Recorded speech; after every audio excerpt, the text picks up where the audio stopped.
Okay, everybody, this is Ms. McClellan here to give you my quick and dirty version of what is a significance test, the basics.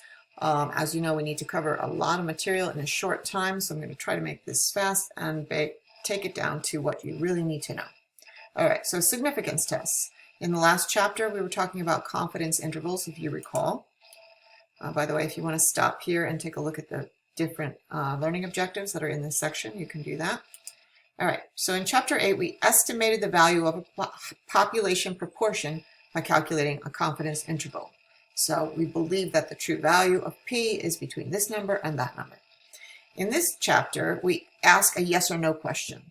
Okay, we test the validity of a claim about a proportion. So we think that the claim that P is equal to 0.3, we want to know whether or not it is based on a sample. Okay, this type of a test is called a hypothesis test. Can't type. Hypothesis test. Okay. Next. So here's an example. So I'm going to skim this quickly. You can stop and read it more carefully. But we're making big pieces of metal, and they're called ingots. I think that's how you pronounce that. They must be crack-free. In one plant, 20% of them have cracks and must be recast. So the engineers and the chemists have made some changes to the process. They take a random sample of ingots cast with the change process, and 17% were found to have cracks. Can we say that the new process is better? So we're asking a yes or no question. Can we say the new process is better? All right. We want to answer questions like this all the time. For example, has teen smoking decreased in the last month? Did our Super Bowl ad actually increase our sales? Is the global temperature increasing? So to answer questions like these, we test hypotheses about models.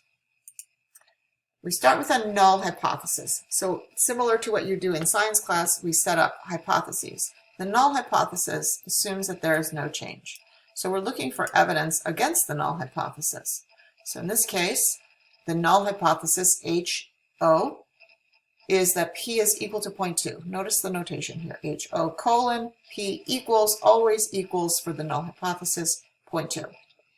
The alternative is that there has been a change. Okay, so the null, there's no change. The alternative, there is a change. There's no change. There is a change. Okay? And that the new method is doing a better job of decreasing the cracking. So here we say P is less than 0.2.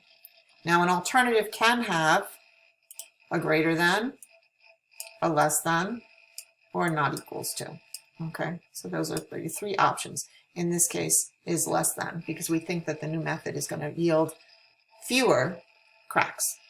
Okay. The question we want to answer is how much smaller would the sample have to be, this cracking rate in the sample, in other words, the proportions of parts that have cracks, how much smaller would they have to be in order to convince us that the new method is better? So on the face of it, 17% is better than 20%, but is it better enough? Okay, so although our sample was not drawn at random, the engineers believe that the parts are independent, the cracking is independent from one to the next, so we're going to waive that in this particular case. It didn't say earlier that there were 400 samples, but we're throwing 400 in here since our expected number of successes is 20% of 400 and the expected number of failures is 80% of 400. Both of those are more than 10. The normal model should work well. Okay. So we have a normal model. We can use a normal model. The mean of the model is equal to P. If you recall, for proportions, the mean of the sampling distribution of P is equal to P, the hypothesized proportion. For standard deviation, let me move this out of the way, we use this formula. So we're going back to this formula, and this time we do have a value for P, so we're going to use it. P, 1 minus P over N, so 0.2, 1 minus 0.2 over 400 gives us 0.02. So our normal model looks like this. You can see we have a mean at 0.2, and 0.2 minus 0.02 is 0.18, and another 0.02 is 0.16, etc. So you can see how that's laid out. And our 0.17, which was our sample proportion, you can see, yeah, there's a pretty good amount of area here. So most likely, if we were to run this test, which we're not going to run this all the way through to the end, if we were to run the test, we would see that the probability of getting this isn't that small, and therefore we would not reject our null hypothesis. We do not say that we have evidence to say that the new process is better. Here's another example.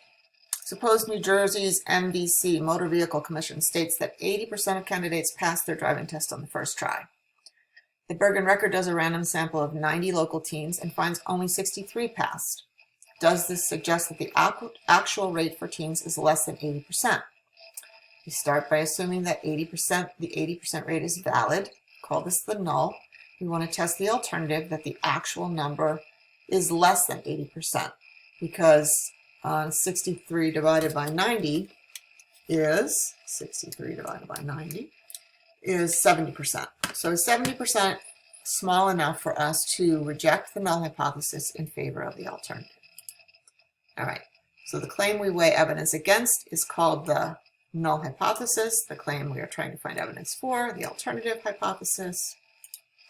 In the driving test, our hypotheses are, and you can barely see there are colons there, P equals 0.8 and P is less than 0.8. So let me do this. No, that's not going to work. I'm going to try to write it on here. P equals 0.8 and P is less than 0.8, where P is the proportion of teens who pass their test on the first try. What would convince us that the proportion of teen drivers who pass their test on the first try is less than 80%? How much smaller must the proportion be so that we would be convinced that it is less? That's the question we're trying to answer. Okay, so here's how we set it up. This is a little bit repetitious. I'm going to skip over this. Okay, the hypotheses should express the hope or suspicions we have before we see the data. It is cheating to look at the data first and then frame the hypotheses to fit what the data show. Hypotheses always refer to the population, not to the sample. Be sure to state it in terms of population parameters. So in this case, we're talking about P. Later on, we'll be talking about mu. Okay? It is never correct to write a hypothesis about a sample statistic, P hat or X bar. Okay, I am going to skip this one. But let's just, let me go back. We have to cover this a little bit. So we have a basketball player who claims that he makes 80% of his free throws, but in a trial he only made 32 out of 50, which is 64%. Okay, we've done lots of simulations. If we were to do simulations here, we find, okay, that the sample proportion of 0.64 is pretty rare. So probably we're going to reject that hypothesis. Okay, so there's two possible explanations for the fact that he only made 64% of his free throws. The one is that the null hypothesis is correct. He actually is an 80% free throw shooter. Just by chance, a very unlikely outcome occurred. Or the alternative hypothesis is correct. The population proportion is actually less than 0.8, so he's really not an 80% free throw shooter. Okay? So here's the basic idea. An outcome that would rarely happen if the null hypothesis were true is good evidence that the null hypothesis is not true. All right, so now here, there's three possibilities. I said it could be greater than, less than, not equal to. So greater than and less than are called one-tailed tests because we have all of the area that's not included on one side. A two-tailed test is where we're saying, well, we're just looking to see if it's not equal to the value. And so this is, now we have area on both sides. We'll talk more about that later. Are these data surprising given that the null hypothesis is true? What is the probability of seeing data like this given that the null hypothesis is true? This probability, and this is very important, is called the p-value. Okay, so the p-value, not to be confused with p. The p-value is expressed as a percent, okay? And the probability of seeing data given that the null hypothesis is true is called the p-value. So you'll see on your calculator, it will say p equals, not to be confused with proportion p. It's a different p. Okay, so interpreting p-values. the probability that the sample statistic could occur given that the population parameter as stated in HO is called the p-value. A small p-value is evidence against HO. So if the probability that this could happen comes out to be very small, let's say 3%, 4%, we have evidence against the null hypothesis, reject it. Larger p-value, 10%, 12%, 20%, fails to give evidence against the null hypothesis, so we fail to reject HO. Okay? And so there are two possible decisions that you can make: reject the null or fail to reject the null. We never accept the null. We either reject it or fail to reject it. If you reject the null hypothesis, then the results are statistically significant and there is evidence of a difference.